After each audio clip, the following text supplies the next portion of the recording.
día de hoy, 2 de agosto, miércoles 2 de agosto del 2023. No sé si me escuchan bien. Sí, se le escucha, doctor, se le escucha bien. Muy bien. Entonces, previo agradecimiento a la delegada de esta gloriosa promoción de la Facultad de Medicina de Federico Villarreal, la doctora Rosario Casas, que tuvo la gentileza de apoyarme en esta parte técnica. Vamos a dar inicio a esta importante actividad sobre un tema que es enfermedades diarreicas agudas y persistentes. Recordemos que una de las principales causas de mortalidad infantil en nuestro país y en los países de Asia, África y América Latina sigue siendo pues enfermedades diarreicas agudas, y es la segunda causa más importante después de las neumonías como causa de muerte. Entonces es sumamente importante que todos conozcamos no solamente cómo manejar terapéuticamente, sino cómo prevenir estas enfermedades que finalmente llevan a la deshidratación, a la desnutrición, a la muerte. Bueno, vamos a recordar que tenemos ya los compañeros Almeida Ramírez Pedro, Avendaño Ramírez Analí, que son las que van a dedicarse al tema de enfermedades diarreicas agudas, y sobre enfermedades diarreicas persistentes va a estar a cargo de su colega Diego Becerra y Foli Córdoba Maldonado. ¿Están todos presentes? Sí. A ver, ¿está Pedro Almeida? Buenas tardes, doctor presente. ¿Me escucha? Bien, sí, ahí lo veo a Pedro. ¿Está Analí Avendaño? Sí, doctor, buenas tardes, presente. Analí, muy bien. Diego Becerra. No lo veo a Diego. Diego Becerra Romero.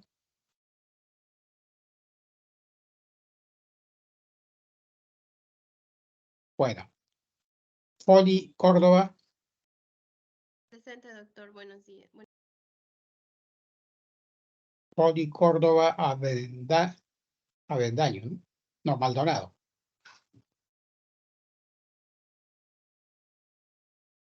A ver, doctora Rosario, ¿qué pasa Sí con está, estos dos? doctor, sí está mi compañera, solamente que se le escucha muy bajo. No sé, Folly, si puedes conectarte de otro dispositivo, porque sí está. Doctor, De buenas tardes. ¿Me repente, escucha mejor ahora? su micrófono debe estar apagado, su cámara también debe estar bloqueada. A ver, Doctor, buenas tardes. ¿Me escucha? si ahora se escucha. Ya. ¿Con quién tengo el gusto? Foli Córdoba, doctor. A Foli Córdoba Maldonado. Sí, el Ya. micro de la laptop está mal, disculpe. Muy bien, muy bien. Ya la vi. Ya la vi. Perfecto, entonces, sin más preámbulos, vamos a dar inicio a la actividad correspondiente al día de hoy, cediendo el uso de la palabra a su colega Pedro Almeida Ramírez.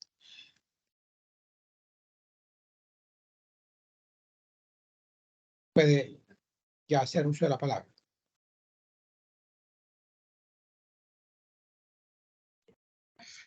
Muy buenas tardes, doctor, y buenas tardes con todos los presentes. El día de hoy tendremos el seminario de enfermedad diarreica aguda. Los representantes están en la pantalla. Siguiente diapositiva, por favor.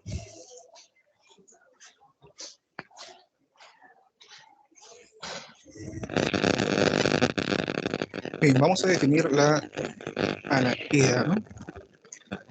Según la OMS, define a la diarrea aguda como la evacuación de 3 o más deposiciones blandas o líquidas por día durante 3 o más días y menos de 14 días, junto con una disminución de la consistencia habitual. Es importante también tenerlo en cuenta si hay una disminución de la consistencia habitual de la escala de Bristol, ¿no? Eso apunta en la parte derecha. Siguiente, por favor. Al hablar de etiología hay que tener en cuenta que los virus van a ser las principales causas de diarrea en los niños y representan aproximadamente un 70-90% de los casos. Seguida de la bacteria, como por ejemplo tener en cuenta Shigella, Salmonella, Campylobacter, E. coli. Y recuerden que el E. coli tiene muchos serotipos, ¿no? En este caso, el más importante en nuestro país vendría a ser la enteroxigénica, que con menor frecuencia de E. coli enteroinvasiva. Son causales, entonces, los agentes causales bacterianos en un 10-20% de los casos. Por supuesto, también no solamente las diarreas son de origen viral y también de origen bacteriano, sino también tener en cuenta las de origen parasitario, que están presentes en menos del 5% de los casos, y principalmente qué agentes. Tener en cuenta el Cryptosporidium, por ejemplo, la Giardia, a la enfermedad zolítica, por mencionar. Si bien es cierto, es similar a bacterias, esos parásitos son más frecuentes en países de ingresos bajos y medianos. En conclusión, si hablamos de etiología, esta lámina y el grupo decide decirles lo siguiente. El rotavirus es la principal causa de diarrea viral y también la principal causa de hospitalizaciones y enfermedades graves, pero después de la introducción de vacunas contra el rotavirus, las hospitalizaciones y muertes han disminuido significativamente. Siguiente, por favor. En cuanto a la siguiente lámina, hablaremos de la epidemiología. En este gráfico ustedes aprecian un seguimiento de los años 2018 al año actual, donde hablemos de incidencia por cada 10.000 habitantes y el número de defunciones. En promedio, los niños menores de 3 años en los países en desarrollo presentan 3 episodios de diarrea cada año, pero en algunas regiones los niños tienen más de 10 episodios al año. La temperatura ambiental y los efectos del fenómeno del niño también se asocian al incremento de admisiones hospitalarias por diarrea aguda. Siguiente, por favor.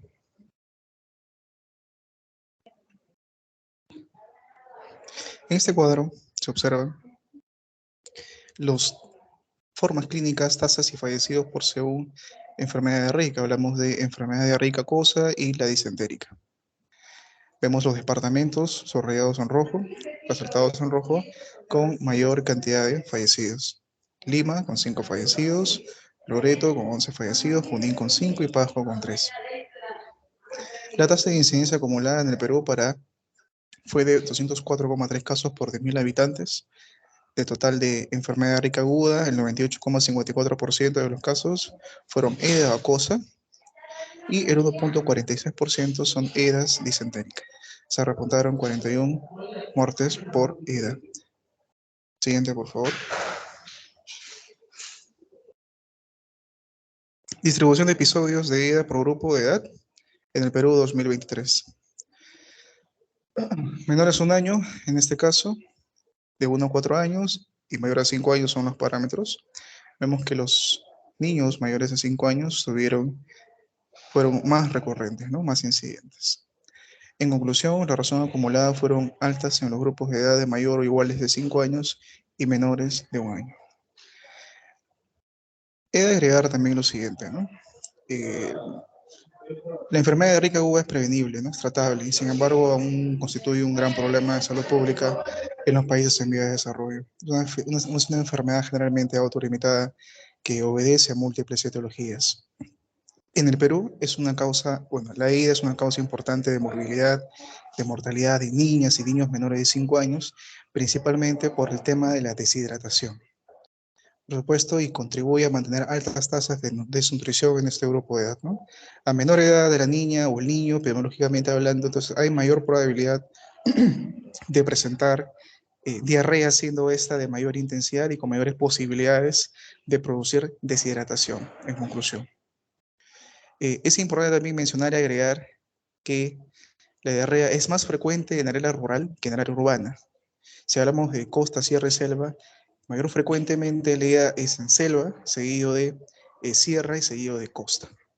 No obstante, mencionarles a ustedes que en la costa presentan mayor número de episodios de EDA, sobre todo las primeras semanas del año, en época del verano, mientras que en la sierra selva hace principalmente en los últimos meses, que son épocas de lluvia. Siguiente, por favor.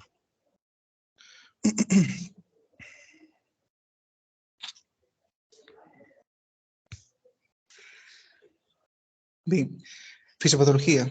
Siguiente imagen, por favor. Bien. De manera muy general, primero, mencionar en este cuadro fisiopatológico lo siguiente. Diariamente una gran cantidad de líquido fluye por el tubo digestivo. Entonces la mayor parte es eficientemente absorbida por el intestino, eliminándose una pequeña cantidad en las heces. En condiciones normales, este proceso de absorción de líquidos predomina sobre el proceso de secreción de líquidos, resultando en una absorción neta del agua. Entonces, ¿cuándo ocurre la diarrea? La diarrea ocurre cuando se altera este mecanismo y se produce una disminución en la absorción de líquidos o un aumento en la salida de líquidos hacia el lumen intestinal. En el caso de la diarrea infecciosa, estos agentes patógenos colonizan el epitelio intestinal y se adhieren a las células. Entonces, dependiendo del patógeno, ocurre la producción de toxinas o la invasión de la mucosa intestinal. Entonces, estamos describiendo dos mecanismos: que el patógeno produzca toxinas o que el patógeno invada la mucosa intestinal. En el primer caso, la producción de toxinas usualmente alteran la función de proteínas transportadoras que ocasionan la pérdida de fluidos y electrolitos a través de las heces. En el segundo caso, de invasión de la mucosa intestinal, ocurre un proceso inflamatorio que causa daño en las células epiteliales intestinales y en la submucosa, produciendo exudación de moco, proteínas y sangre hacia la luz del intestino. En las niñas o los niños, la desnutrición puede hacer que la diarrea sea más severa, prolongada y sea también frecuente. Por otro lado, también la diarrea de las niñas y los niños pues puede a su vez producir mayor riesgo de desnutrición. En esta imagen, ustedes pueden apreciar los diferentes tipos de Escherichia coli. Tenemos entonces la enteroinvasiva, la enterotoxigénica, la enteropatógena, la enterohemorrágica, por mencionarles un agente patógeno. En el caso, por ejemplo, de la enteroinvasiva, debido a la invasión del patógeno, producirá inflamación, producirá necrosis. En el caso de la enterotoxigénica, mediante su toxina termolábil y termostable, no producirá una inflamación. En el caso de la E. coli enteropatogénica, pues tampoco tiene toxinas y lo que hace es aplanar vellosidades. Es una diarrea usual en pediatría. Entonces tengamos en cuenta la E. coli enteropatogénica. Y en el caso de la E. coli enterohemorrágica, ¿no? Siguiente, por favor. En la diarrea osmótica, el grupo al mandar esta diapositiva pues pone un ejemplo en la imagen de arriba, en el caso de la lactosa. Vemos las diferentes porciones intestinales, yeyuno, hilio, en colon. En cambio, en la imagen de abajo, por ejemplo, hablamos de de la intolerancia a la lactosa en este caso, y produciendo la diarrea. Es un ejemplo en el caso de la diarrea osmótica, en el que grandes cantidades de líquido ingresan al lumen intestinal. Siguiente.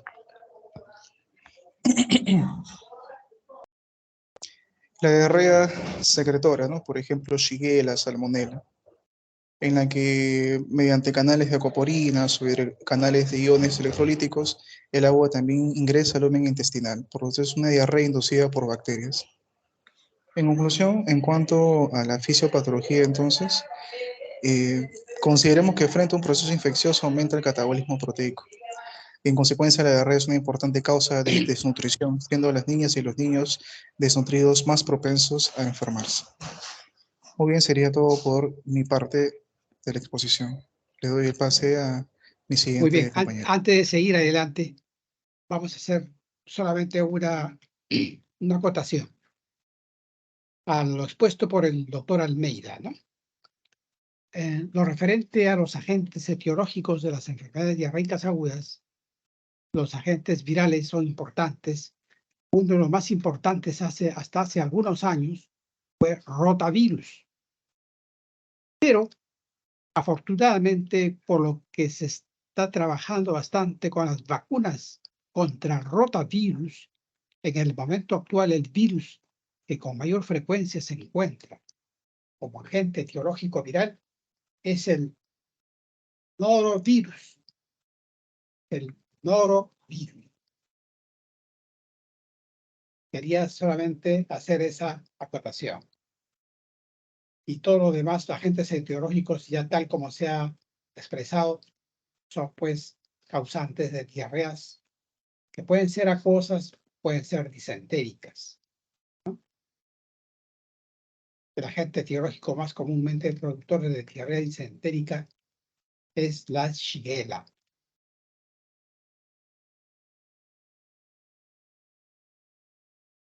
Muy bien. Entonces, daremos pase a la siguiente intervención, que está a cargo de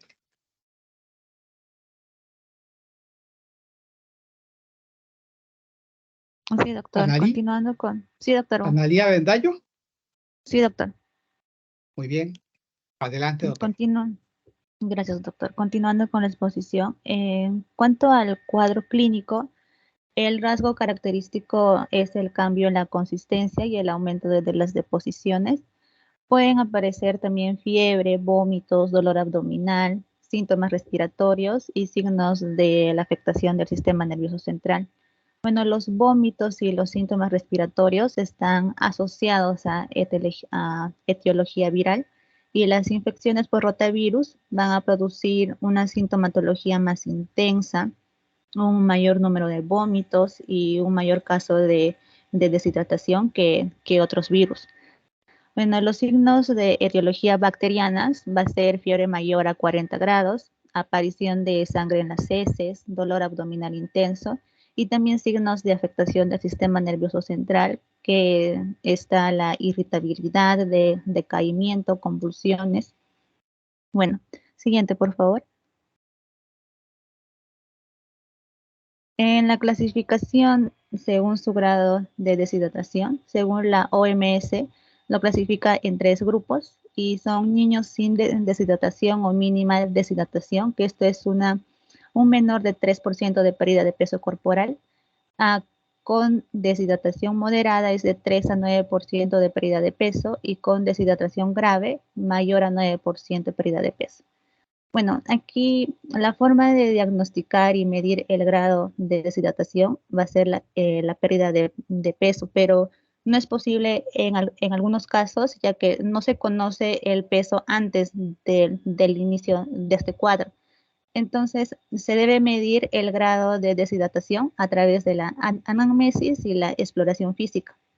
Bueno, dentro de la anamnesis se puede preguntar el número, frecuencia y consistencia y volumen de las deposiciones, también si hay presencia de vómitos, si hay ingesta de líquidos y de nutrientes, también la diuresis o si mantiene una actividad física y su estado general. Bueno, los datos que son seguros para determinar el grado de deshidratación, como podemos ver en el cuadrito, es el relleno capilar, la turgencia de la piel y la existencia de algún patrón respiratorio alterado. Como ahí podemos ver en la deshidratación leve, la pérdida de peso en el lactante va a ser menor a 5% y el niño valor menor de 3%. Y en cuanto a la turgencia, relleno capilar y respiración serán normales.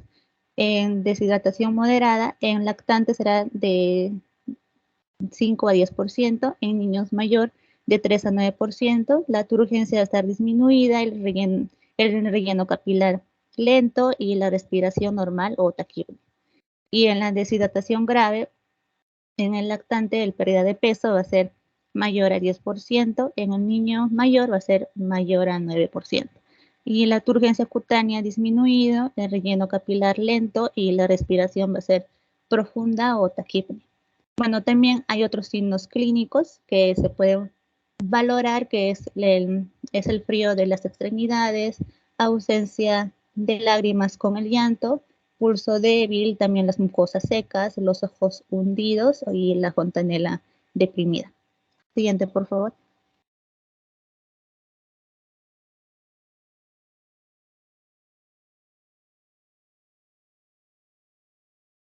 Siguiente.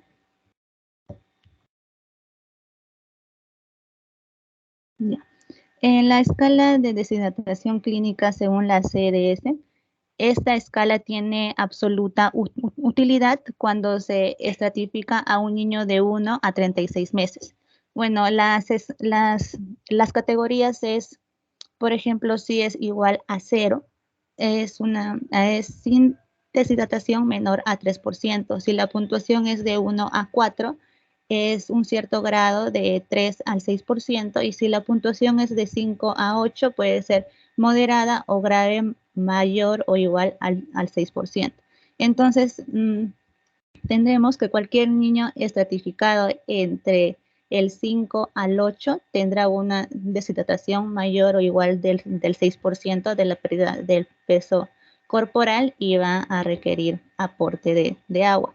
Como podemos ver en el cuadro, en las características que evalúan esta escala es el aspecto general, ojos, mucosas y lágrimas. Bueno, en el primer cuadrito es 0, que todo está normal.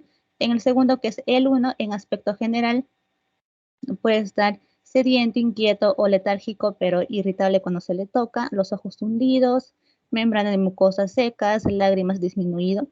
Y en el siguiente cuadro, que es el 2, en el aspecto general, somnoliento, débil, frío o sudado, los ojos hundidos, las mucosas muy secas y las lágrimas no presentan. Siguiente, por favor. Bueno, este es un cuadro que este recuadro azul nos alerta de lo que la escala anterior no nos dijo. La escala australiana nos presenta conceptos que debemos de recordar para poder incluir a un niño en condición de shock, que establece que un niño haya perdido mayor de 10% de los fluidos corporales. Siguiente. Bueno, en cuanto al manejo, esto estará en función de la evaluación de la deshidratación y se va a clasificar en plan A, plan B y plan C. El plan A es para prevenir la deshidratación, el plan B para tratar la deshidratación y el plan C para tratar la deshidratación grave con o sin shock. Siguiente, por favor. Bueno, el plan A, este es tratamiento en el hogar para prevenir la deshidratación y la desnutrición. Bueno, el tratamiento de un paciente con diarrea y sin signos de deshidratación se puede realizar en casa y esto va a ser a través de 5 reglas. En la mnemotecnia que presenta esta guía es el ACRES y esto se debe explicar a los familiares. El A de aumentar la ingesta de líquidos apropiados en mayor cantidad. La C, continuar con la alimentación habitual, sobre todo con la lactancia. El R, reconocer los signos de deshidratación, alerta y cuándo regresar al hospital. Y E es enseñar a evitar futuros episodios de diarrea y la Z es administrar suplementos de zinc. Bueno, aquí tenemos la primera regla, que es aumentar la ingesta de líquidos en mayor cantidad que lo habitual, y esto va a ser para prevenir la deshidratación. Bueno, el paciente debe ingerir una cantidad de líquido similar a la cantidad de las deposiciones, y esto va a ser para reponer agua y sales, y esto va a ser para evitar también la deshidratación. Bueno, lo que puedes administrar son líquidos preparados caseros a base de cereales cocidos, como el arroz, maíz, avena, quinoa, y también no se debe dar bebidas como las gaseosas o bebidas energizantes, ya que esto, como tiene gran contenido de azúcares, va a incrementar la osmolaridad y esto también va a incrementar el flujo de diarreas. Siguiente, por favor.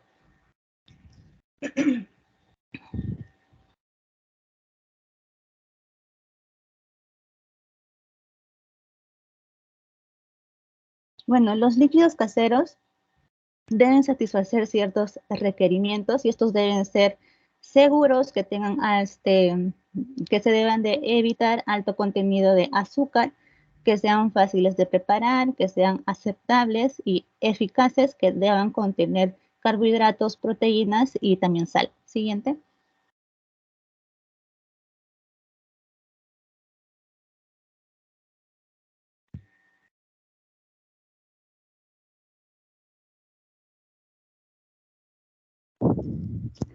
Se cambió la diapositiva. Ya. Bueno, también, ¿qué líquidos podemos dar? Agua. También líquidos que contengan un alimento como sopas caseras, agua de arroz, solución de azúcar y sal. Esta preparación deben de requerir igual contenido, tanto de azúcar y de sal. Y en cuánto líquido debemos de dar, la solución de rehidratación oral va a ser después de cada reposición. Si es un niño menor de 2 años, de 50 a 100 mililitros, y esto equivale a 1/4 a media taza, y de 2 a 10 años, de 10 a 200 mililitros. Y bueno, si son niños ya un poco más grandecitos, se les da todo el agua que desee. Siguiente, por favor.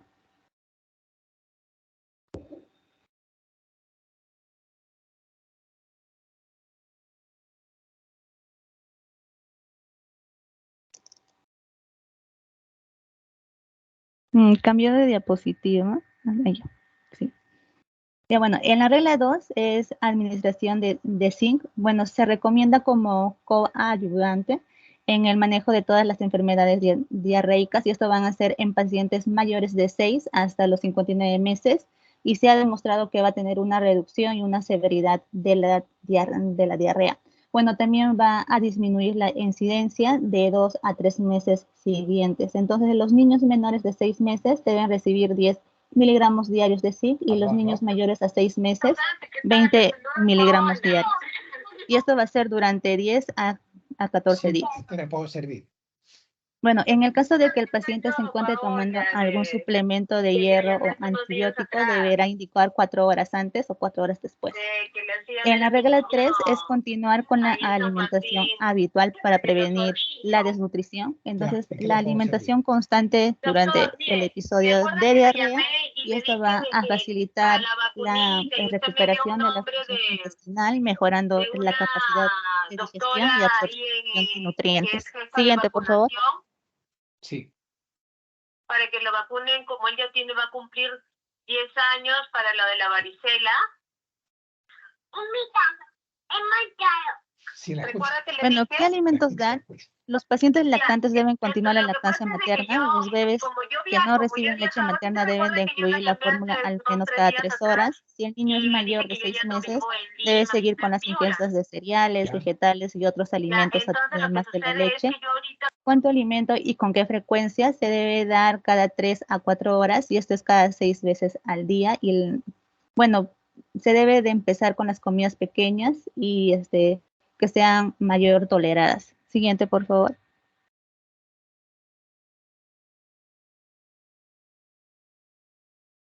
Bueno, en la regla 4 es reconocer los signos de deshidratación y alarma cuando regresar de inmediato a un establecimiento de salud. Bueno, si el paciente presenta uno de estos signos, que es empeora o no se ve bien, si presenta letargia, irritación o hiperactividad, deposiciones líquidas muy frecuentes, esto es 10 deposiciones en 24 horas o mayor de 4 deposiciones en 4 horas, o también ha aumentado el volumen, hay vómitos a repetición, sed intensa, no come, fiebre y sangre en las heces. Bueno, aquí se debe de regresar al establecimiento de salud, pero si el paciente no presenta ninguno de estos signos, pero no supera el cuadro de diarrea en 3 días, también debe ser llevado al establecimiento de salud. Siguiente, por favor. Bueno, en el plan B, el tratamiento de diarrea con deshidratación, deben recibir terapia de rehidratación con solución de rehidratación oral, Bueno, el tratamiento dura 4 horas y debe ser proporcionado en el hospital. Es dar solución de hidratación oral a libre demanda, utilizar la solución de osmolaridad reducida y esto va a ser como mínimo de 5 a 100 mililitros por kilo de peso en 3 a 4 horas. Bueno, esto es siempre y cuando se conozca el peso, pero si es que no se conoce, hay que evaluar en la tabla que está allí abajo. Bueno, y en menores de 6 meses que no lactan, se usa también la solución de rehidratación oral, pero esto va a ser con una osmolaridad reducida que contiene 75 milimoles por litro de sodio. Siguiente, por favor. En la administración se le debe enseñar a los padres cómo preparar y administrar esta solución. Bueno, la solución debe administrarse a lactantes y niños menores utilizando una cuchara o tazas limpias. No hay que usar biberones y para los bebés pueden utilizarse un goteo o jeringas sin la aguja y esto se da en pequeñas cantidades. También dar cucharita cada uno a 2 minutos a pacientes menores de 2 años y por sorbos frecuentes a los mayores de 2 años. Bueno, si el paciente vomita, esperar 10 minutos y luego continuar.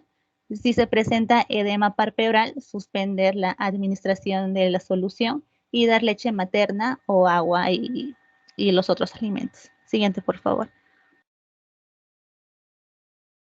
Bueno, en el monitoreo del progreso de la terapia de rehidratación, luego de 4 horas, hay que evaluar al paciente. Bueno, si ha aparecido signos de deshidratación grave o hay un fracaso en el tratamiento, hay que pasar al plan C.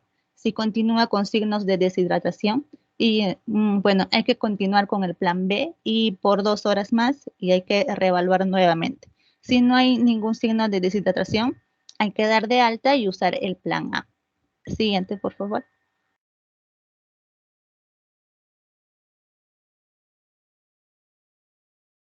Bueno, se considera fracaso del tratamiento de rehidratación oral cuando persisten los signos y estos signos pueden ser flujo fecal mayor de 10 mililitros por kilo de peso por hora, vómitos frecuentes e intensos.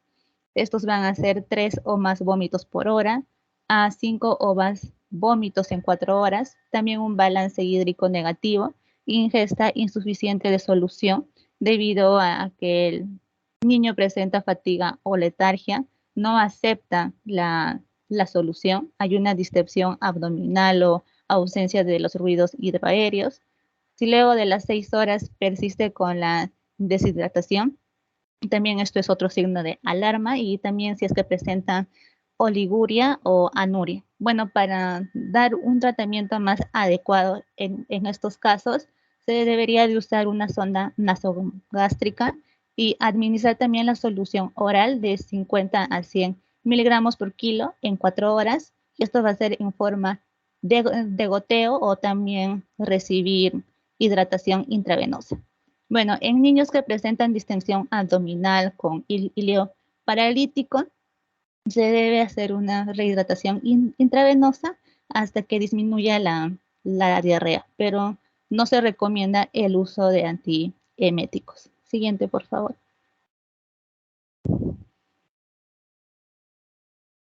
Bueno, si no hubo un fracaso del tratamiento, se continúa con la administración de zinc. Se debe de iniciar con el plan A y también reiniciar la alimentación habitual. Siguiente, por favor. En el plan C, esto es el tratamiento de deshidratación grave con o sin shock. Bueno, aquí los pacientes tienen un alto riesgo de muerte en pocas horas. Es por eso que el tratamiento debe ser inmediato y el niño debe ser hospitalizado. Bueno, si los niños pueden beber, deben de recibir una solución de rehidratación oral mientras se va a iniciar la terapia intravenosa. Bueno, y esta solución debe ser de 5 mililitros por kilo por hora. En el cuadro nos muestra la composición de los líquidos intravenosos que se puedan usar y ahí tenemos la solución preferida, aceptable e inaceptable. Bueno, en las soluciones preferidas tenemos la solución del lactato de Ringer, que es la más disponible. para el tratamiento de los niños, y esto es para los niños que tengan una deshidratación grave acompañada de shock hipovolémico. En la solución del lactato de Ringer con destroza al 5%, esta es indicada para desnutrición grave y con choque hipovolémico. Y en la solución polielectrolítica, esta es para el tratamiento de la deshidratación cuando no puede usarse la hidratación oral o el paciente no está en shock hipovolémico. En la solución aceptable tenemos a la solución salina. No se puede, pero esto tiene un inconveniente que no se puede corregir la acidosis y las pérdidas de potasio. En la solución inadecuada tenemos la solución de glucosa sola, que esto no va a corregir efectivamente la hipovolemia. Siguiente, por favor.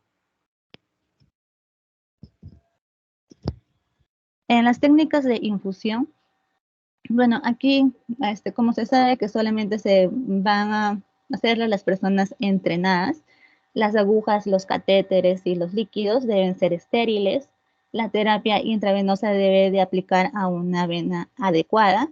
Y bueno, en el cuadro de allá abajo nos dice qué tratamiento intravenoso deben de recibir cada niño según la deshidratación, según también la edad. Como podemos ver, ahí dice, primero se da a los 30 miligramos por kilo y después a los 70, después se da 70 miligramos por kilo. Bueno, ¿qué se hace si la terapia endovenosa no está disponible? Bueno, si el tratamiento no hay, se envía al niño para que reciba tratamiento intravenoso. Si el niño puede beber, se le dice a la madre o se le enseña cómo le podemos dar la solución de rehidratación oral hasta que lleguen al centro más cercano. Y si la terapia intravenosa no está disponible cerca, dar también una solución de rehidratación oral por sonda nasogástrica. Otro también es utilizar la preparación de una solución compuesta de cloruro de sodio al 0.9% más la destroza al 5% en agua destilada más el cloruro de sodio. Siguiente, por favor.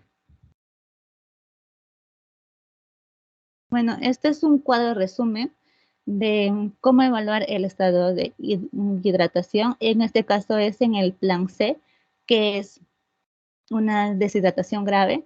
Aquí, como podemos ver, si es que no presenta estado de shock, tenemos un manejo de deshidratación grave. Esto se debe hacer en el hospital y debemos dar endovenoso de 10 miligramos por kilo de solución. Y esta solución va a ser polielectrolítica y esto va a ser según a la edad. Como lactantes menor de 12 meses, iniciar 30 miligramos por kilo en 1 hora, luego 70 miligramos por kilo en 5 horas. Bueno, y en niños mayores de 12 meses, iniciar también 30 miligramos por kilo en 30 minutos y luego 70 miligramos por kilo en 2 horas y media. Bueno, también hay que dar solución oral si es que el niño ya se puede beber o también continuar con la leche materna y hay que estar en constante monitoreo. Bueno, si se resuelven los síntomas y signos de gravedad, esto pasa cuando son 6 horas en niños o niñas menores de 1 año y 3 horas en niños mayores de 1 año. Bueno, si es que no pasan estos síntomas, hay que consultar a otros especialistas y si es que pasa, y hay que ver que si tolera la vía oral al menos 4 horas, hay que continuar con el plan A o el plan B. Y si no, bueno, continuar otra vez por vía intravenoso y evaluar continuamente. Bueno, ahora, en reanimación en caso de shock, esto también es manejo en el hospital. Hay que dar de inmediato endovenoso de rehidratación. El bolo inicial es de 20 miligramos por kilo de solución salina al 0.9% en 15 a 20 minutos. Evaluar también el pulso radial, sensorio y perfusión y repetir otra vez el segundo bolo. Y si es que no mejora, también se da el tercer bolo, pero esto es en sospecha de cólera. Bueno, si es que se resuelve este shock, se regresa al tratamiento inicial. O si no, también hay que consultar con otros especialistas.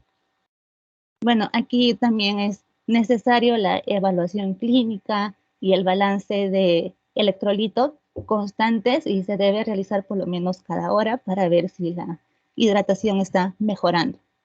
Bueno, también al implementar o al completar la terapia endovenosa debemos de evaluar al paciente y seleccionar a qué tipo de plan pasa, si al plan A, al plan B. Y bueno, luego de todo esto se pasa a la fase de mantenimiento y se inicia cuando el paciente ya está constante, ya está bien hidratado, y durante esta fase debe de recibir alimentos, también leche materna, y continuar con la solución de rehidratación oral. Bueno, doctor, eso sería todo por esta exposición.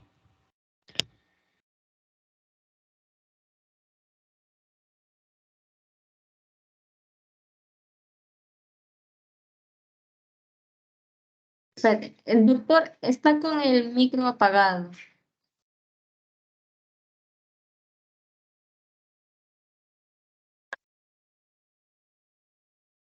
¿Ahora me escuchan? Sí, doctor, ahora sí se le escucha. Muy bien.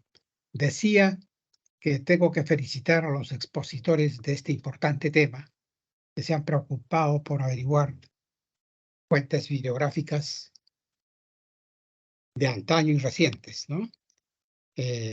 Solamente quisiera enfatizar en algunas cuestiones que estoy seguro de que les va a ser de utilidad práctica. Ustedes saben que el paciente con diarrea y signos de deshidratación grave, con shock hipovolémico, como decían nuestros maestros de antaño, es una emergencia emergente. O sea, no hay otra emergencia más grave que la deshidratación con shock hipovolémico. Ustedes saben que si el paciente está con hipovolemia, los órganos de la economía humana más afectados son cerebro,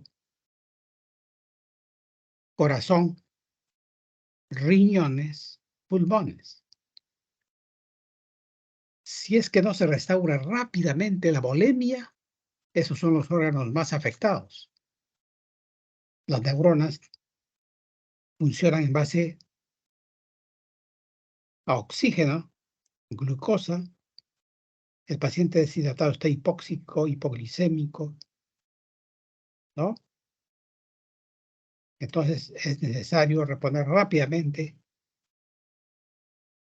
la volemia en el caso de un deshidratado severo.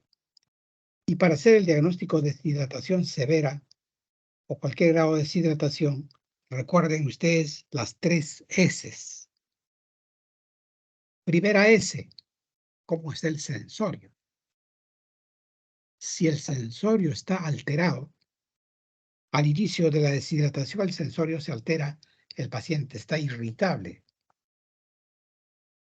Pero si la deshidratación sigue avanzando, ese sensorio se deprime, el paciente entra al sensorio muy deprimido, puede entrar a coma y shock. La segunda S, no se olviden, sed. El paciente deshidratado es sediento y oligúrico. Sed. La tercera S, signo de pliegue, no se olviden.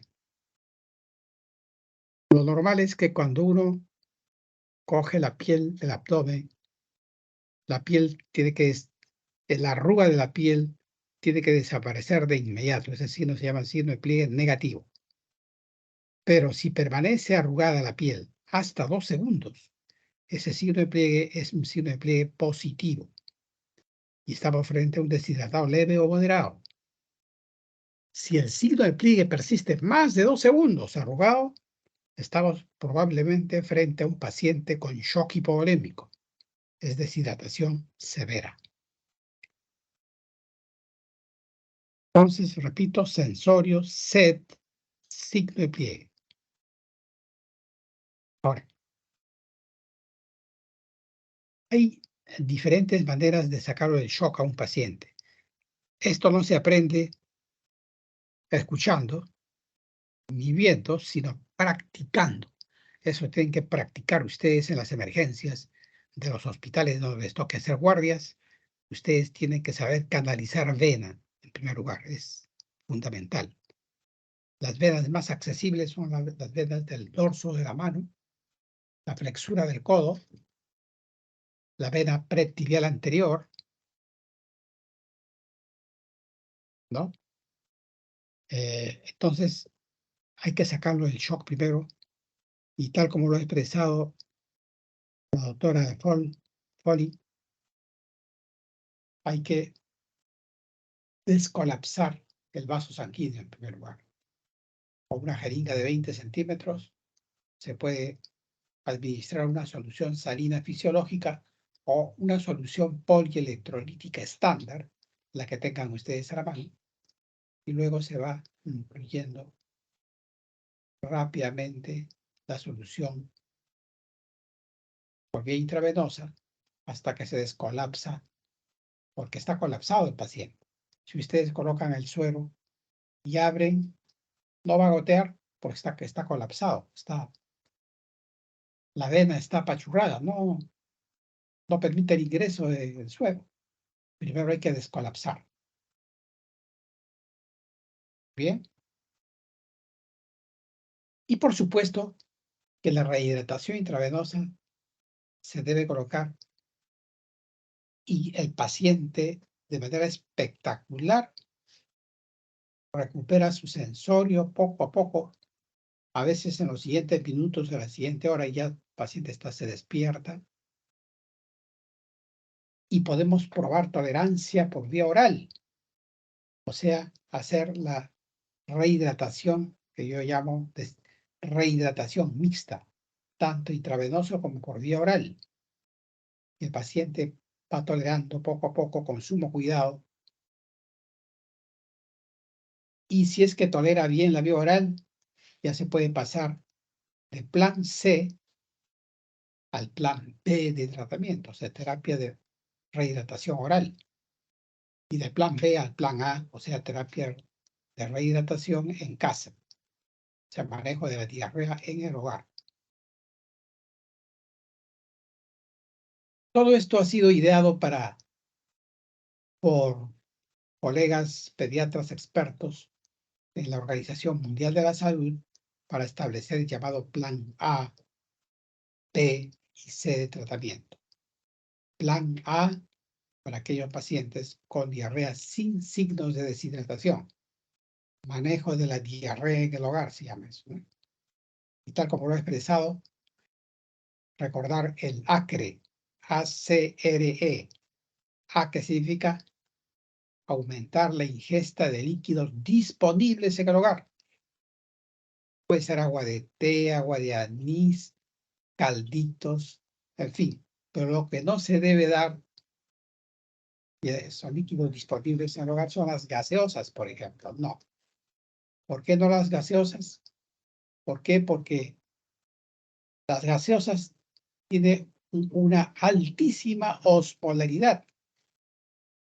Tienen un promedio de 600 miliosmoles por litro, que es el doble de la osmolaridad del plasma.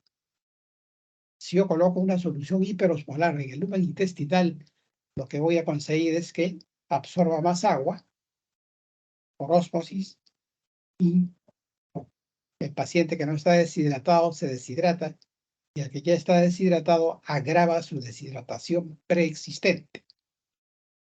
Por eso, no usar este tipo de bebidas.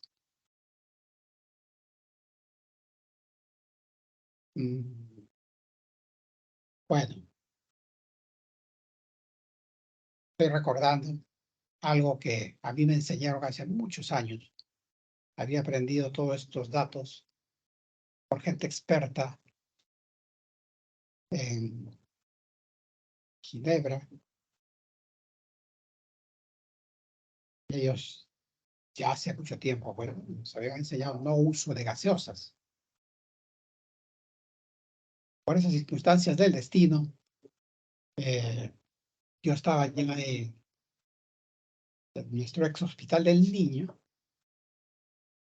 y estos colegas de Ginebra querían visitar, querían conocer el Hospital del Niño de Lima, donde habíamos creado ya la unidad de rehidratación oral.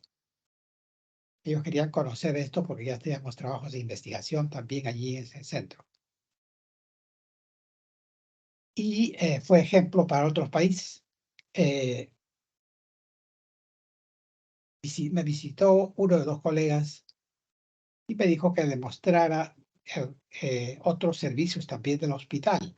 Por supuesto que yo como anfitrión le fui enseñando los diferentes servicios y nos tocó llegar a un servicio de medicina, no voy a mencionar qué servicio.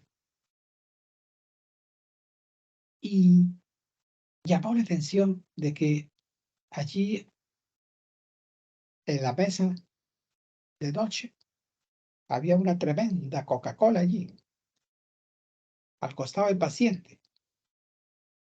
Y el paciente lógicamente estaba con diarrea.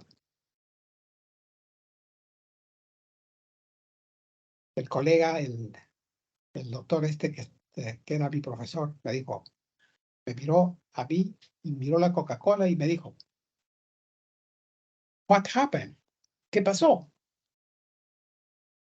Siguen usando líquidos que no deben usar".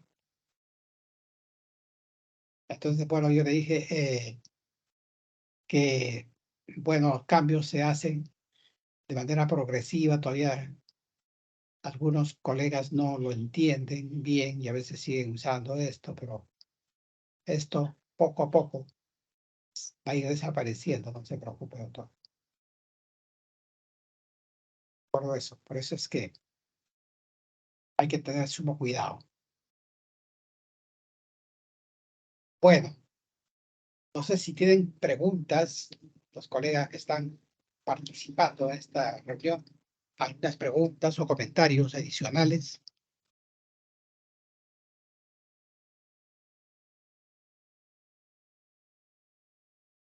Si es que no tienen más comentarios, si la doctora Rosario está. Sí, doctor. ¿Algún otro comentario o alguna otra pregunta que quisieran hacer? Parece que por parte del grupo, doctor, ha estado completa. No sé si es que alguien va a hacer algún comentario y si no pasaríamos. Y si no pasamos a lo que es esta enfermedad diarreica persistente, doctor. Ya, muy bien. Entonces, ¿a quién le toca? A mí, Toca el doctor, buenas segundo tardes. grupo, doctor. Ya va a proyectar mi compañera y van a iniciar a presentar. Empieza mi compañero Becerra. Perfecto. Entonces, continuamos con enfermedad diarreica persistente. Adelante, doctor. Sí, doctor, buenas tardes compañeros. Soy el alumno Becerra y voy a dar inicio a la parte de que es enfermedad diarreica persistente. Siguiente, por favor.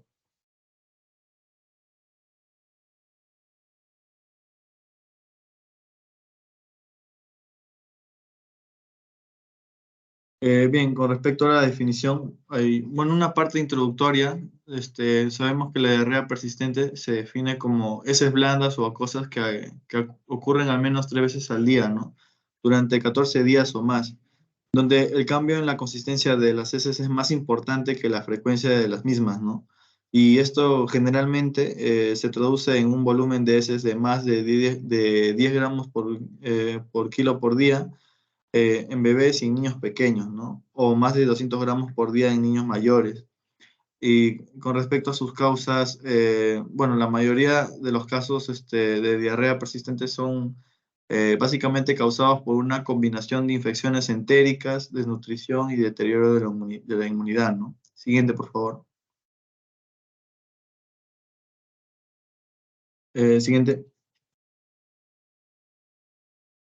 Bueno, con respecto a la epidemiología, bueno, la medida en la que los episodios de diarrea se vuelven persistentes es muy variable, ¿no? En general, entre el 10 al 15% de los episodios de diarrea persistente están durante 2 o más semanas, ¿no? Pero los informes que se han revisado en las literaturas, bueno, oscilan entre el 1.4 al 28.4%, ¿no? y el riesgo depende de muchos factores, incluyendo el enteropatógeno inicial y el estado nutricional y la ubicación geográfica y también las condiciones socioeconómicas del paciente, ¿no? Se estima que la diarrea que dura más de 2 semanas ocurre hasta el 3 al 5% en la población infantil en todo el mundo, ¿no? Sin embargo, hay alguna evidencia de que la proporción de episodios de diarrea que se vuelvan persistentes y el número total de niños con diarrea persistente estén disminuyendo, ¿no? Siguiente, por favor.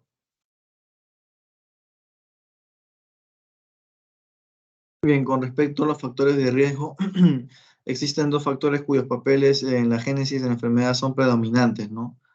Como lo que son primero la restricción en la dieta y el uso innecesario de antimicrobianos durante el episodio diarreico agudo, ¿no? Siguiente, por favor.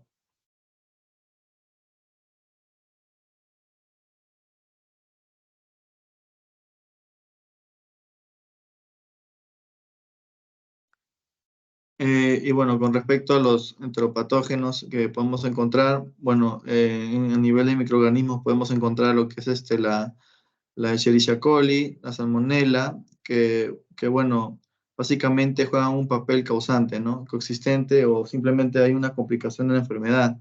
Tenemos también el Escherichia coli enterotoxígena, el enteridis y el tipo murium, ¿no? Y también la Yersinia enterocólica. Siguiente, por favor.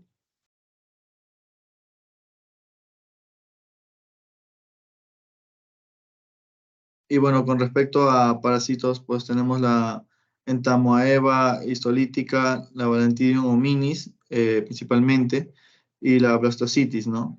Hominis, y también la Trichuris trichuria, ¿no? Junto con el Balantidium coli. Siguiente, por favor. Bueno, con respecto a la fisiopatología, tenemos como los mecanismos generales de la diarrea, pues que básicamente a todas las diarreas es la absorción incompleta de agua, ¿no? Y electrolitos de la luz intestinal, ya sea debido a una tasa reducida de absorción neta de agua, porque está relacionada con una absorción alterada de electrolitos o una secreción excesiva de electrolitos, o también debido a la retención osmótica del agua, ¿no? Dentro de la luz. Y bueno, la reducción de la absorción neta de agua en tan solo 1% puede ser suficiente para poder causar una diarrea, ¿no? Y estas pueden resultar de una patología en el intestino delgado, el colon, o incluyendo ambos, ¿no? Y puede tener componentes secretores y también osmóticos. Tenemos aquí 2 tipos de diarrea, la diarrea secretora y la diarrea osmótica.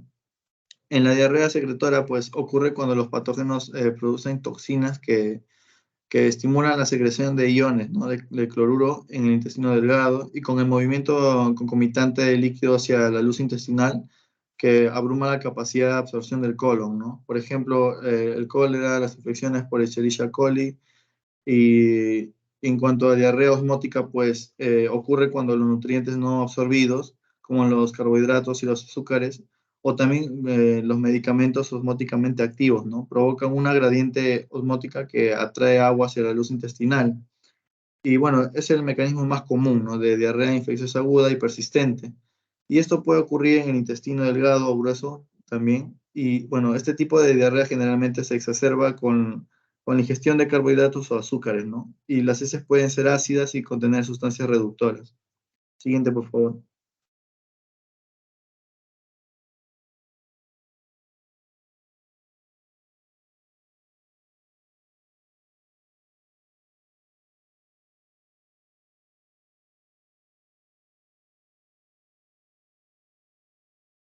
Siguiente, por favor.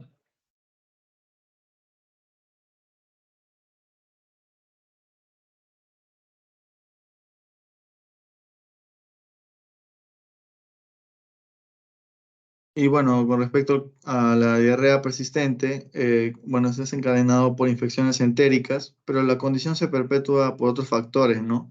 Como la desnutrición o la inmunosupresión.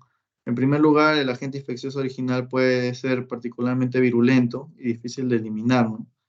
En segundo lugar, tenemos la infección que puede causar daño intestinal que provoque diarrea continua, ¿no? El ejemplo más común es la intolerancia secundaria a la lactosa, que resulta de la destrucción de de las puntas de las vellosidades donde se encuentran las enzimas lactasa, ¿no? La alteración de la flora intestinal, como ocurre en la diarrea asociada a antibióticos, es otro ejemplo, ¿no?, de un efecto secundario. Y además, el síndrome de intestino irritable se desarrolla en viajeros susceptibles, ¿no?, después de una diarrea aguda del viajero. Tenemos también la cicatrización tardía del intestino que puede provocar las diarreas, ¿no? Los factores del huésped como la deficiencia de zinc, vitamina A o folato, ¿no? O también la desnutrición generalizada que deterioran la respuesta del huésped a la infección, ¿no? Y lo que resulta en una duración más prolongada. Y también la exposición a enteropatógenos que puede ser tan común que se produzcan nuevas infecciones, ¿no? Con diferentes patógenos antes de que el niño haya tenido la oportunidad de recuperarse, ¿no? Y estos episodios agudos secuenciales se juntan en un episodio de diarrea persistente, ¿no? Siguiente, por favor. Y bueno, con respecto al cuadro clínico, pues tenemos síntomas gastrointestinales, como los que son el dolor abdominal, náuseas y vómitos y deposiciones líquidas. Y síntomas generales, pues podemos encontrar fiebre, hiporexia y pérdida de peso, ¿no? Siguiente.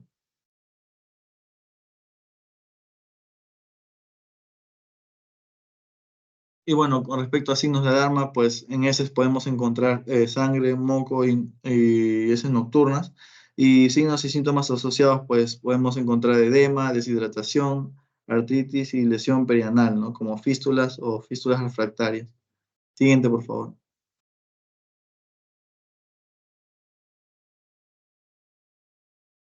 Sí, yo continúo.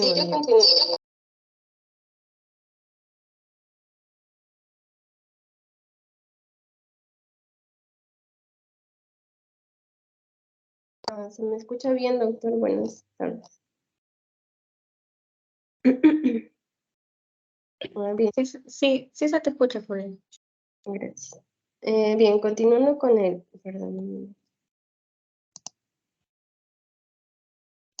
Sí, adelante. Sí, doctor, voy a continuar. Bien, continuando con el cuadro clínico, bueno, ya con el manejo, porque ya mi compañero habló del cuadro clínico. La terapia principal de la enfermedad diarreica, la enfermedad diarreica persistente va a ser, pues, controlar la reposición de líquidos y electrolitos, que pues cuanto más antes se actúe con esto, va a ser menos la repercusión que va a tener en el paciente, ¿no? La rehidratación puede hacerse tanto por vía oral como por vía nasogástrica, siempre y cuando el paciente no tolere la vía oral. Y para esto pues se va a usar la solución de rehidratación oral, que es conocida como el SRO. La OMS va a recomendar el uso de esta solución en dos casos. El primero, cuando vamos a tener un niño sin desnutrición o que tenga desnutrición pero no complicaciones, o que se fue mi pantalla.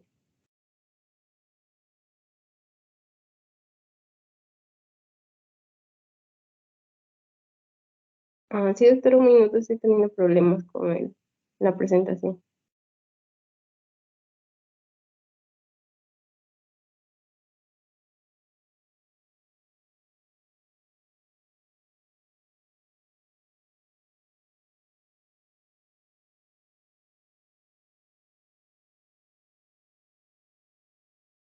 A ver, ¿nadie más quiere intervenir?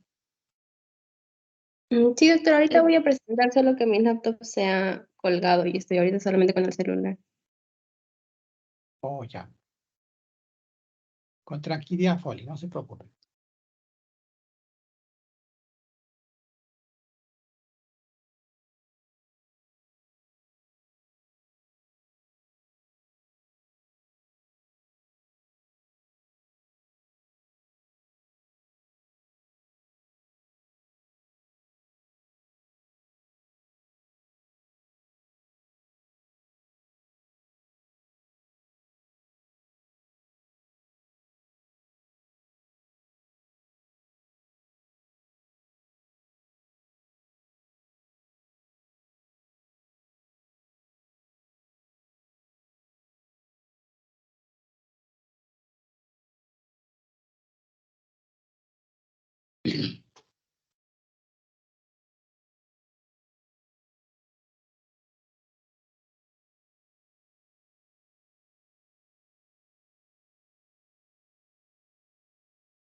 Bueno, si me permiten, aprovechando esta corto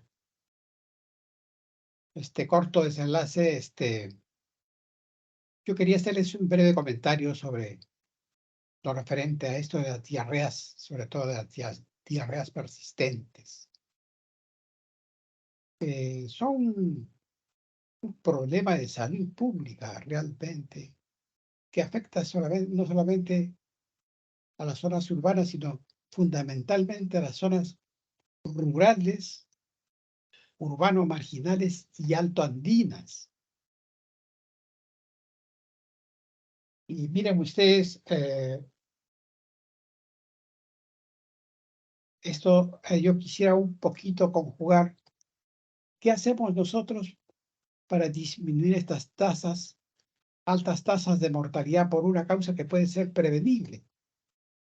Nosotros como ya miembros de la sociedad en la que nuestra universidad debe tener una participación activa también en evitar este problema en la comunidad. He estado analizando si nosotros como población universitaria podemos contribuir de alguna manera en la prevención y manejo de estos problemas que siguen siendo un problema de salud pública. Entonces, hace poco fui elegido, o fui designado, mejor dicho, como jefe de la oficina de proyección social. Y estoy pensando entre las actividades a realizarse, detectar a la población de preescolares, escolares que tienen parasitosis intestinal, porque es un problema muy frecuente la parasitosis como causa de inapetencia, causa de anemia, desnutrición. Entonces sería interesante que los alumnos de nuestra Facultad de Medicina se involucren en esta actividad, en esta tarea que es importante. Igualmente, quiero también comprometer a los profesores de nuestra Facultad de Medicina, no solamente de pediatría, sino de medicina, cualquier otra especialidad también, para que se puedan involucrar en esta tarea importante de las campañas de salud extramuros, donde nuestra facultad pueda tener una participación activa y contribuya de alguna manera a que cambie este problema a nivel de la comunidad. Desde luego que hay que consultar a nuestras autoridades para ver si están de acuerdo. Y nuestros profesores que están a tiempo completo, 40 horas, necesitan también actividades de su carga no lectiva para poder completar sus horas programadas de enseñanza no lectiva, y las horas lectivas, lógicamente, ya han dictado clases, ¿no? Vamos a ver cómo sale. Pero, en cierto modo, quisiera también tener la opinión de ustedes para ver si ustedes están interesados en incluirse en este tipo de actividad importante, en la que nuestra gloriosa Facultad de Medicina contribuya de alguna manera a disminuir las altas tasas de mortalidad, no solamente por diarrea, sino por neumonías, desnutrición, otras patologías también, ¿no? Quisiera escuchar a ver la opinión primero de nuestra delegada Charito Casas, a ver qué piensa ella.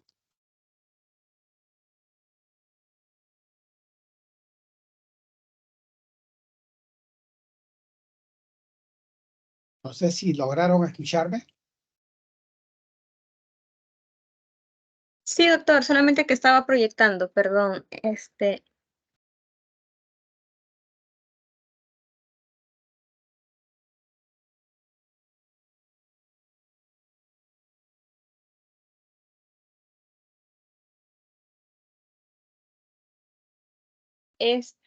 Bueno, doctor, a mi parecer, lo poco que le pude escuchar, porque estaba intentando proyectar las diapositivas, que en mi opinión es una buena idea las campañas médicas, ¿no? Ya que va a involucrar tanto a los alumnos como, bueno, también a los docentes, a los doctores, pero por medio de nosotros, que somos los alumnos, no podemos llegar a una mayor población y también poder tener un poco más de experiencia, ¿no? Eh, y bueno, esa es mi opinión. No sé si es que alguno de mis compañeros tendría otra opinión, no sé. Muy bien, muchas gracias por su opinión.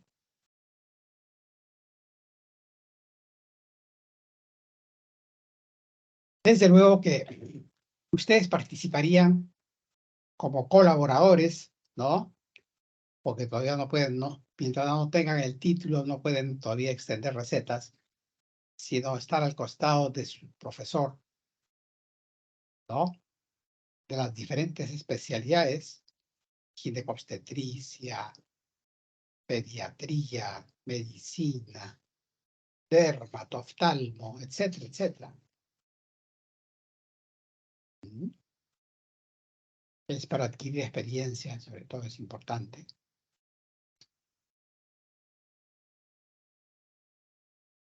¿Seguimos adelante?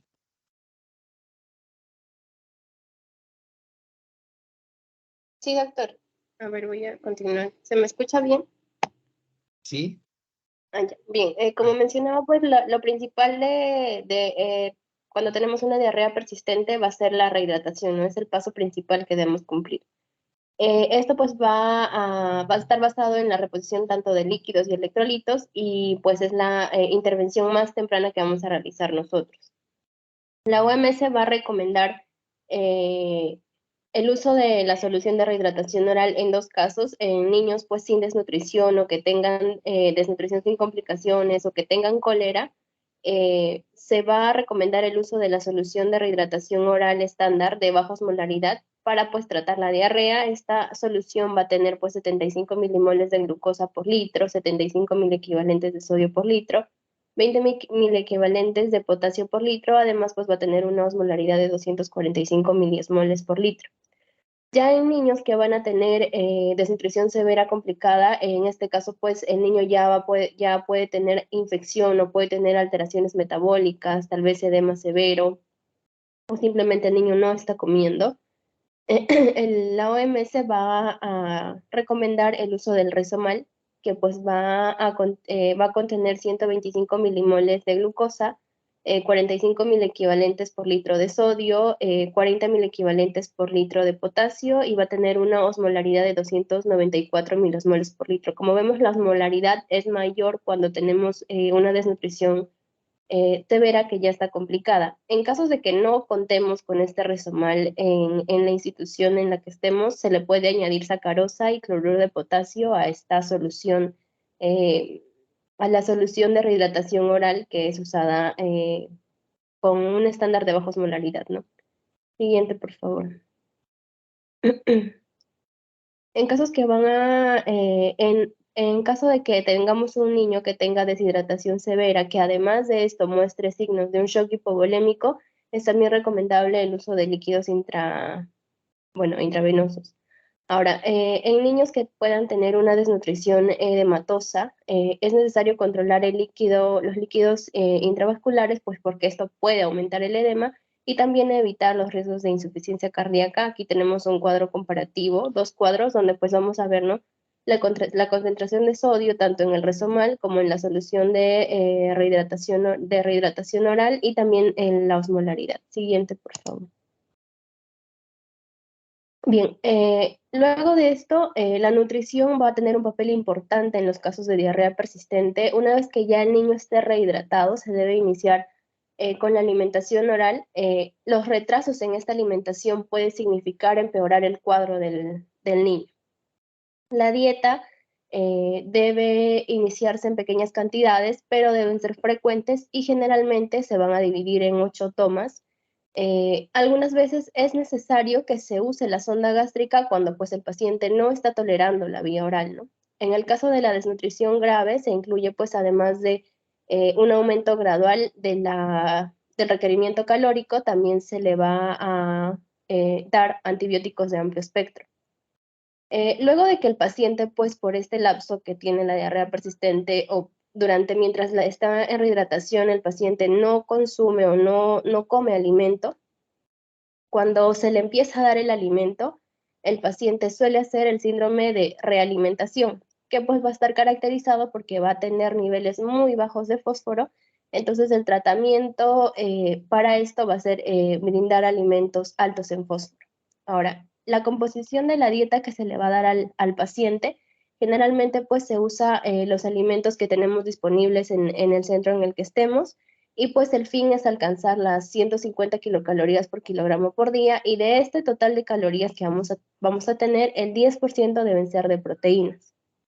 Además, es importante que agreguemos durante esto 5.000 equivalentes por kilogramo de potasio.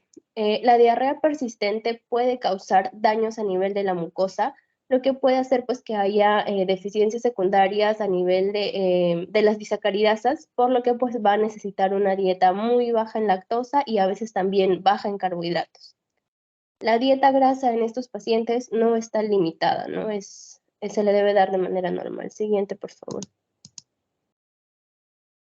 Ahora, en cuanto a los macronutrientes y a las vitaminas, la suplementación va a formar parte, forma parte también de la rehabilitación nutricional, sobre todo en niños desnutridos. Esta diarrea puede constituir pues que haya deficiencias tanto de vitamina A, de zinc, de ácido fólico y de cobre.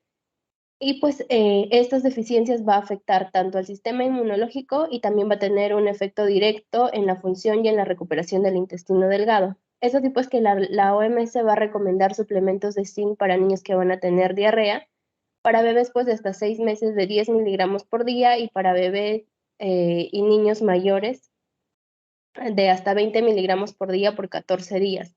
Esto pues ha sido demostrado en distintos ensayos aleatorios en el que pues por ejemplo, ¿no? En niños que han sido suplementados con zinc ha disminuido la gravedad y la duración de la diarrea aguda, y también se encontró pues que dosis más bajas de zinc han sido eficaces para tratar la diarrea en comparación pues con dosis estándar, ¿no?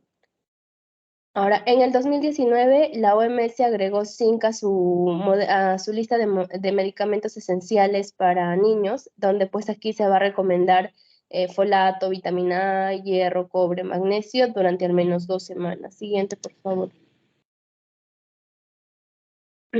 Bien, ahora, el uso de antimicrobianos, la rehabilitación nutricional es eficaz pues por sí sola. En algunos casos está indicado el tratamiento antibiótico específico, por ejemplo, en niños que van a tener una diarrea sanguinolenta, puede que pues estos tengan una infección ya sea por Shigella o por Campylobacter, y estos pueden ser tratados empíricamente. Y pues ha demostrado que, por ejemplo, la ciprofloxacina, la ceftriaxona y la pipmecilina han sido eficaces. La terapia para Campylobacter es usada pues solo en aquellos que van a tener mayor riesgo con una enfermedad más grave, es con sangre, con fiebre alta, o además que tengan síntomas de duración de más de una semana. El tratamiento en el cólera, los antibióticos no son esenciales para la cólera, pero sí pueden acelerar la recuperación y pueden reducir la duración de la inefectividad. Para los parásitos entéricos se trata con las pautas estándares. Para los parásitos intestinales no se recomienda una terapia empírica, excepto pues en el caso de las amebiasis, ¿no? En niños que van a tener una diarrea sanguinolenta persistente. Y en infecciones extraintestinales se van a asociar pues comúnmente con diarrea crónica, y se debe evaluar cuidadosamente antes pues de tratarlo con prontitud. Siguiente, por favor. En el caso de los antidiarreicos, no se recomienda el uso de medicamentos pues, que van a alterar la motilidad intestinal. Entre estos pues está la loperamida, la codeína y el paregórico, porque pues tienen baja eficacia, además pues que van a estar asociados con efectos secundarios que pueden ser potencialmente graves, ¿no? En el caso de los probióticos se hizo una revisión de ensayos clínicos donde pues se usó cepas de Lactobacillus y Saccharomyces, y estos redujeron la frecuencia de las deposiciones y además también que redujeron la duración de la diarrea persistente. En el caso de la terapia de reemplazo de enzimas pancreáticas, también se revisó un estudio donde pues se le dio la terapia de reemplazo de enzimas pancreáticas y pues lo que hizo fue disminuir tener una duración más corta de la diarrea en comparación a pacientes que no recibieron esta terapia de reemplazo de control enzimático. Siguiente, por favor. Bueno, en cuanto a la prevención, lo principal es pues fomentar el lavado de manos con agua y jabón, tanto después de usar los servicios higiénicos, en el caso de bebés después de cambiar los pañales, antes de preparar los alimentos o bebida y antes de dar de comer a las niñas y a los niños pequeños. Promover la ingesta de agua segura, se puede preparar el agua, se puede tratar el agua con 2 gotas de lejía por litro de agua y pues se espera media hora antes de poder ingerir el agua. También se puede promover la disposición adecuada de residuos sólidos y discretas para evitar pues, que haya un acercamiento tanto entre la basura o que haya entre ambientes sucios con el niño, ¿no? Incentivar que haya incentivar que los alimentos y los depósitos estén muy tapados para poder evitar la contaminación, ¿no? Siguiente, por favor. Bien, dentro de otros es pues promover y proteger la lactancia materna y la alimentación complementaria, difundir los signos de deshidratación, dar educación a los padres básicamente para poder identificar en qué casos estamos en un caso grave, en un caso en un caso moderado y en un caso en un caso leve, ¿no? También pues lo que mencionamos del zinc que instauró la OMS y los suplementos de zinc pues van a prevenir futuros episodios diarroicos. Siguiente, por favor. También dentro de las medidas preventivas está administrar vitamina A entre niños y niñas de 6 a 11 años, 100.000 unidades internacionales, y entre niños y niñas y niños de 12 a 71 meses de edad, 200.000 unidades internacionales. Siguiente, por favor. Eso sería todo, doctor. Muchas gracias.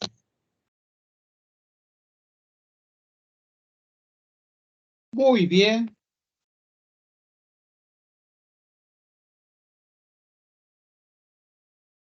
Muy bien, ahora sí, si hay algún comentario adicional, por favor,